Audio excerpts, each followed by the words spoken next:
it's all about. The road to WAC Vegas ends here. I'm Rachel Vigil, and it's championship day at the Orleans Arena for our final episode of the Road to WAC Vegas, presented by Hercules Tires.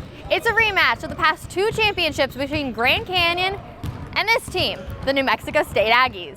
The third-seeded Aggies got to the finals by knocking off Utah Valley 78-62. Senior Donnie Tillman, who transferred from UNLV, had a big game in his former city, scoring 23 points. I talked with head coach Chris Jans after the game about Tillman's performance.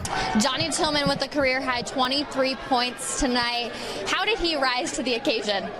You know, he can really score. He's one of those tweener guys that can score around the basket. He can shoot the three. His percentages haven't been as good as what he does in practice. And even historically, before he got here, his numbers are a little down from three, but you saw he's capable of shooting the three. When he's scoring for us, that holds a whole other dimension for us. In the other semi, top-seeded Grand Canyon defeated Seattle U 81-47. That's the largest margin of victory in the WAC semifinals in 26 years. The Lopes had 37 points off the bench, including 14 apiece from Chance McMillan and Gabe McLaughlin. After the game, Coach Bryce Drew told me he was pleased with the team's energy. Our focus, our guys really came out, they competed. We really rebounded the basketball, tried to give them one shot. But when you make shots, everything seems to go better in the game. And our guys really made shots early, and it really helped carry the energy over the defensive end.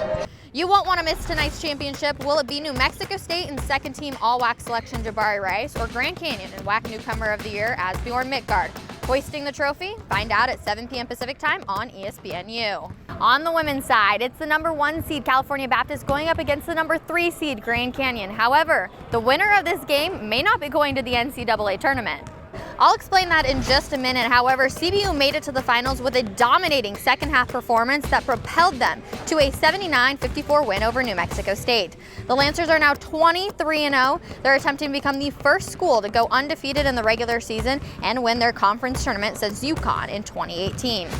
On the other side of the bracket, Grand Canyon and Utah Valley played the only nail-biter of this Friday semifinals, with the Lopes coming out on top 57-54.